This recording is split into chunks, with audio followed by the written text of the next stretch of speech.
Hello students, welcome to arch chemistry. So ಇವತ್ತು KE ಅವರ ಕಡೆಯಿಂದ ಕೆಲವೊಂದಷ್ಟು ಇಂಪಾರ್ಟೆಂಟ್ ಇನ್ಸ್ಟ್ರಕ್ಷನ್ಸ್ಗಳನ್ನು ಹೆಚ್ಚುವರಿಯಾಗಿ ನೀಡಿರುವಂಥದ್ದು. ಸೊ ಅದರ ಒಂದು ಕ್ವಿಕ್ ವಿಡಿಯೋವನ್ನು ನಾನೀಗ ಮಾಡ್ತಾ ಇರುವಂಥದ್ದು. ಸೊ ದಯವಿಟ್ಟು ಕರೆಕ್ಟಾಗಿ ನೋಡ್ಕೊಳ್ಳಿ. ಸೊ ಫಸ್ಟ್ ಪಾಯಿಂಟ್ ಏನಂತ ಹೇಳಿದ್ದಾರೆ ಅಂತಂದರೆ, ಆಲ್ರೆಡಿ ನಿಮಗೆ ಮೆಡಿಕಲ್ ಸೀಟ್ ಏನು ಸಿಕ್ಕಿದೆ ಅವರು ಈ ಒಂದು ಮಾಪಪ್ಪಲ್ಲಿ ಪಾರ್ಟಿಸಿಪೇಟ್ ಮಾಡ್ಬೋದು. ಅದನ್ನು ನಿನ್ನೆನೂ ಕೂಡ ಹೇಳಿದರು. ಸೊ ರೌಂಡ್ 1 ಇರ್ಬೋದು, ರೌಂಡ್ 2 ಇರ್ಬೋದು, ಯಾವುದೇ ಸೀಟ್ ಸಿಕ್ಕರೂ ಕೂಡ ನೀವು ಇದಕ್ಕೆ ಪಾರ್ಟಿಸಿಪೇಟ್ ಮಾಡ್ಬೋದು. ಸೊ ಅಂತಹ ವಿದ್ಯಾರ್ಥಿಗಳು ಏನಿದ್ದಾರೆ ಅಂದರೆ ಯಾರ್ಯಾರು ಇದರಲ್ಲಿ ಪಾರ್ಟಿಸಿಪೇಟ್ ಮಾಡ್ತಾ ಇದ್ದೀರಿ, ಸೊ ನಿಮಗೆ 20ನೇ ತಾರೀಕು ಬೆಳಗ್ಗೆ 10 ಗಂಟೆಯ ತನಕನೂ ಕೂಡ ನಿಮಗೆ ಸೊ ಆಪ್ಷನ್ ಎಂಟ್ರಿಯನ್ನು ಮಾಡೋದಕ್ಕೆ ಟೈಮನ್ನು ಕೊಡ್ತಾರೆ. ಸೊ ಅಲ್ಲಿಯವರೆಗೂ ಕೂಡ ನೀವು ನಿಮ್ಮ ಆಪ್ಷನ್ಸ್ಗಳನ್ನು ಪೋರ್ಟಲ್ನಲ್ಲಿ ಮತ್ತೆ ಪರೀಕ್ಷಿಸಿಕೊಳ್ಳಬಹುದು, ನೋಡ್ಕೊಳ್ಬಹುದು. ಅದಾದಮೇಲೆ ಯಾವ ವಿದ್ಯಾರ್ಥಿಗೆ ವೈದ್ಯಕೀಯ ಸೀಟು ಆಲ್ರೆಡಿ ಸಿಕ್ಕಿರ್ತದೆ, ಅಂದರೆ ಮೆಡಿಕಲ್ ಸೀಟ್ ಆಲ್ರೆಡಿ ಸಿಕ್ಕಿದೆ, ಅಂಥವರ ಒಂದು ಸೀಟ್ ಇಲ್ಲಿ ಏನಾದರೂ ಸಿಕ್ಕರೆ, ಇಲ್ಲಿ ಅಪ್ಗ್ರೇಡ್ ಆದರೆ ಅಥವಾ ಇಲ್ಲಿ ಬೇರೆ ಕಾಲೇಜಿಗೆ ಸಿಕ್ಕರೆ ಅಂಥವರು ಪಾವತಿಸಿದ ಶುಲ್ಕವನ್ನು ಹೊಂದಾಣಿಕೆ ಮಾಡಿಕೊಳ್ಳಲಾಗುವುದು ಅಂತ ಇದೆ. ಅಂದರೆ ಅಂತಹ ವಿದ್ಯಾರ್ಥಿಗಳು ಹೊಸದಾಗಿ ವೈದ್ಯಕೀಯ ಸೀಟು ಪಡೆದಿದ್ದಲ್ಲಿ ಪಾವತಿಸಿದ ಶುಲ್ಕ, ಇಲ್ಲಿ ಒಂದು ಡೌಟ್ ಇದೆ, ಪಾವತಿಸಿದ ಶುಲ್ಕ ಅಂತಂದರೆ 1 ಲ್ಯಾಕ್ ರುಪೀಸ್ ಕಾಷನ್ ಡಿಪಾಸಿಟ್ ಬಗ್ಗೆ ಇವರು ಮಾತಾಡ್ತಾ ಇದ್ದಾರೋ ಅಥವಾ ಫೀಸನ್ನು ಏನು ಪೇ ಮಾಡಿದರೆ ಕಾಲೇಜಲ್ಲಿ ಅದರ ಬಗ್ಗೆ ಮಾತಾಡ್ತಾ ಇದ್ದಾರೋ ಅನ್ನೋ ಒಂದು ಡೌಟ್ ನನಗಿದೆ. ಸೊ ಈಗ ಫಾರ್ ಎಕ್ಸಾಂಪಲ್ ಯಾರೋ ಒಬ್ಬ ವಿದ್ಯಾರ್ಥಿ ಎಕ್ಸ್ ಕಾಲೇಜ್ನಲ್ಲಿ 10.9 ಲ್ಯಾಕ್ ಸೀಟನ್ನು ಪಡ್ಕೊಂಡಿರ್ತಾನೆ. ಸೊ ಅವನಿಗೆ 1.4 ಲ್ಯಾಕ್ದು ಅಪ್ಗ್ರೇಡ್ ಆಗ್ತದೆ.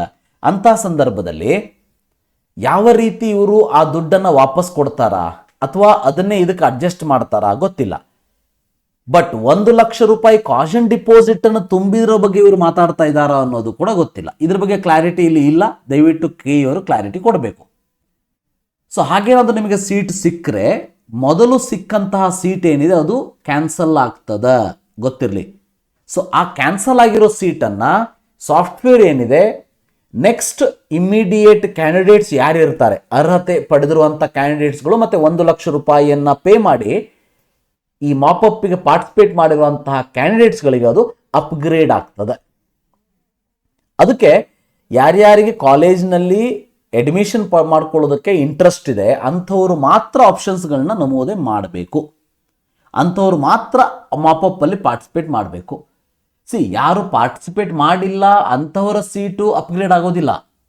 ರಿಮೆಂಬರ್, ಅವ್ರದ್ದು ಸೀಟು ಅದೇ ಇರ್ತದೆ, ಆಲ್ರೆಡಿ ಕಾಲೇಜ್ ಸ್ಟಾರ್ಟ್ ಆಗಿರ್ತದೆ, ಹೋಗ್ತಾ ಇರ್ತೀರಿ. ಬಟ್ ಯಾರು 1 ಲಕ್ಷ ರೂಪಾಯಿ ಕೊಟ್ಟು ಪಾರ್ಟಿಸಿಪೇಟ್ ಮಾಡಿ ಆಪ್ಷನ್ ಎಂಟ್ರಿಯನ್ನು ಮಾಡಿರ್ತೀರಿ ಅಂಥವರಿಗೆ ಹೊಸ ಸೀಟು ಅಪ್ಗ್ರೇಡ್ ಆದರೆ ಹಿಂದಿನ ಸೀಟು ಡಿಲೀಟ್ ಆಗ್ತದೆ ಆಟೋಮೆಟಿಕಲಿ. ಸೊ ಹಾಗಂತೇಳಿ ಹಿಂದೆ ಸಿಕ್ಕಿರುವಂಥ ಸೀಟ್ ನನಗೆ ಅದೇ ಇರಲಿ, ಇದು ಬೇಡ, ಏನೂ ಆಪ್ಷನ್ನೇ ಇಲ್ಲ ನೋಡಿ. ಅದನ್ನೇ ಇಲ್ಲಿ ಹೇಳಿರುವಂಥದ್ದು ಈ ಪಾಯಿಂಟಲ್ಲಿ ಅಭ್ಯರ್ಥಿಗಳು ಈ ಮೊದಲು ಪಡೆದಿದ್ದ ಸೀಟನ್ನು ಕೊಡಲು ಮನವಿ ಮಾಡುವ ಹಾಗಿಲ್ಲ.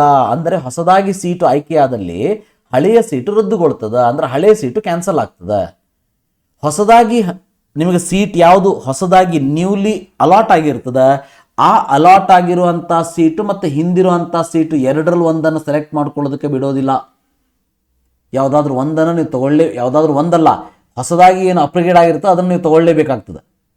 ಅದಕ್ಕೆ ನೀವು ಕಂಪಲ್ಸರಿಯಾಗಿ ಅಡ್ಮಿಷನ್ ಮಾಡ್ಕೊಳ್ಳೇಬೇಕಾಗ್ತದೆ. ಅಂದರೆ ಯಾಕಂದರೆ ಆಟೋಮೆಟಿಕಲಿ ಹೊಸದು ಮೇಲಿಂದ ಅಪ್ಗ್ರೇಡ್ ಆದ ತಕ್ಷಣ ನಿಮಗೆ ಅಲಾಟ್ ಆಗಿರುವಂಥ ಸೀಟು ಕ್ಯಾನ್ಸಲ್ ಆಗಿಬಿಡ್ತದೆ, ಗೊತ್ತಿರಲಿ. ಅದಾದಮೇಲೆ ಅದನ್ನು ಕೂಡ ಮೆರಿಟ್ ಪ್ರಕಾರನೇ ಹಂಚಿಕೆ ಮಾಡಲಾಗ್ತದೆ. ಒಂದು ವೇಳೆ ಹೊಸ ಸೀಟು ಹಂಚಿಕೆ ಆಗದಿದ್ದಲ್ಲಿ ಹಳೆಯ ಸೀಟಿನಲ್ಲೇ ಮುಂದುವರಿಯಬೇಕು. ಸೊ ನಾನು ಹೇಳಿದಾಗೆ, ಸೊ ನಿಮಗೇನಾದರೂ ನ್ಯೂ ಸೀಟ್ ಅಲಾಟ್ ಆಗಿಲ್ಲ ಅಂದರೆ ಓಲ್ಡ್ ಸೀಟ್ ನಿಮ್ಮ ಹತ್ರ ಇದ್ದೇ ಇರ್ತದೆ. ಸೊ ಅದರಲ್ಲಿ ನೀವು ಮುಂದುವರಿತೀರಿ. ನಿಮಗೇನಾದರೂ ಸೀಟ್ ಸಿಕ್ಕಿಲ್ಲ ಅಂದರೆ 1 ಲಕ್ಷ ರೂಪಾಯಿ ಕೊಟ್ಟಿರುವಂಥ ಕಾಷನ್ ಡಿಪಾಸಿಟ್ ನಿಮಗೆ ವಾಪಸ್ ಬರ್ತದೆ. ಮತ್ತೊಂದು ಇದರಲ್ಲಿ ಇಂಪಾರ್ಟೆಂಟ್ ಹೇಳಿರೋದೇನಂತಂದರೆ, ಈ ಮೊದಲು ಸೀಟು ಹಂಚಿಕೆಯಾದ ಅಭ್ಯರ್ಥಿಗಳು ಮಾಪಪ್ ಸುತ್ತಿನಲ್ಲಿ ಹೊಸ ಸೀಟನ್ನು ಪಡೆದಿದ್ದಲ್ಲಿ, ಅಂದರೆ ಈಗ ಆಲ್ರೆಡಿ ನಿಮಗೆ ಎಕ್ಸ್ ಕಾಲೇಜ್ ಸಿಕ್ಕಿದೆ, Y ಕಾಲೇಜಿಗೆ ಅಪ್ಗ್ರೇಡ್ ಆಗ್ತೀರಿ. ಆವಾಗ ಎಕ್ಸ್ ಕಾಲೇಜನ್ನು ನಾವು ಕನ್ಸಿಕ್ವೆನ್ಷಿಯಲ್ ವೇಕೆನ್ಸಿ ಅಂತ ಕರಿತೀವಿ. ಸೊ ಅದನ್ನು ಕನ್ಸಿಕ್ವೆನ್ಷಿಯಲ್ ಅಲಾಟ್ಮೆಂಟ್ ಅಡಿಯಲ್ಲಿ ಸೊ ಬೇರೆ ಮೆರಿಟ್ ಇರುವಂಥ ವಿದ್ಯಾರ್ಥಿಗೆ ಅದನ್ನು ಕೊಟ್ಟು ಬಿಡಲಾಗ್ತದೆ. ಸೊ ಇಂತಹ ಸೀಟುಗಳ ವರದಿಗಳನ್ನು ವಿವರಗಳನ್ನು ಕೂಡ 19ನೇ ತಾರೀಕು ಸಂಜೆ 6 ಗಂಟೆಯ ನಂತರ ಪ್ರಕಟಣೆ ಮಾಡ್ತೀವಿ ಅಂತ ಹೇಳಿದ್ದಾರೆ.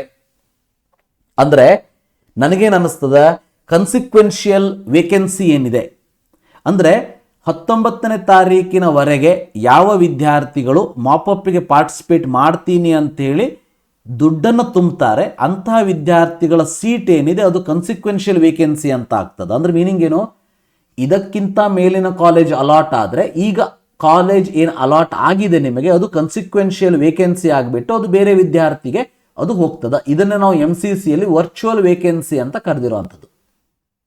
ಸೊ ಅಂತಹ ವರ್ಚುವಲ್ ವೇಕೆನ್ಸಿಯ ಒಂದು ಡೀಟೇಲ್ಸ್ಗಳನ್ನು ಕೂಡ ನಾವು 19ನೇ ತಾರೀಕು ಸಂಜೆ 6 ಗಂಟೆಯ ನಂತರ ಹಾಕ್ತೀವಿ ಅಂತ ಹೇಳಿದ್ದಾರೆ. ಇದು ಬಹಳ ಇಂಪಾರ್ಟೆಂಟ್ ಸ್ಟೆಪ್ ಆ್ಯಕ್ಚುಲಿ.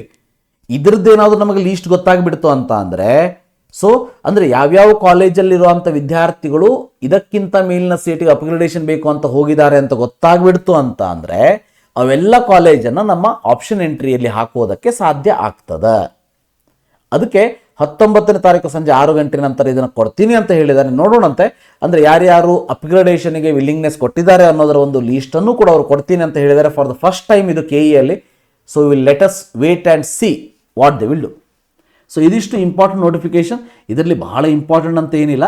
ಸೊ ಇದರಲ್ಲಿ ಮೊನ್ನೆ ಹೇಳಿರೋದನ್ನೇ ಸ್ವಲ್ಪ ಸೇರಿಸಿ ಹೇಳಿರೋ ಅಂಥದ್ದು. ಸೊ ಯಾರು ಬೇಕಾದರೂ ಪಾರ್ಟಿಸಿಪೇಟ್ ಮಾಡ್ಬೋದು. ನಿಮಗೇನಾದರೂ ಇಲ್ಲಿ ಸೀಟ್ ಸಿಕ್ತು ಅಂತಂದರೆ ಹಿಂದೆ ಸಿಕ್ಕಿರುವಂಥ ಸೀಟ್ ಕ್ಯಾನ್ಸಲ್ ಆಗ್ತದೆ, ಅದಕ್ಕೆ ಮತ್ತೆ ಹೋಗೋದಕ್ಕೆ ಅವಕಾಶ ಇರೋದಿಲ್ಲ. ಸೊ ನೀವು ಕಟ್ಟಿರುವಂಥ ಫೀಸನ್ನು ಹೊಂದಾಣಿಕೆ ಮಾಡ್ತೀವಿ ಅಂತ ಹೇಳಿದರೆ, ಬಟ್ ಆ ಫೀಸ್ ಕಾಷನ್ ಡಿಪಾಸಿಟ್ ಬಗ್ಗೆ ಹೇಳ್ತಾ ಇದ್ದಾರೆ, ಕಾಲೇಜ್ ಫೀಸ್ ಬಗ್ಗೆ ಹೇಳ್ತಾ ಇದ್ದಾರೆ. ಇದರ ಬಗ್ಗೆ ಕ್ಲಾರಿಟಿ KE ಅವರೇ ಕೊಡಬೇಕು. ನೋಡೋಣ ಏನು ಮಾಡ್ತಾರೆ ಅಂತ. Thank you. Have a nice day.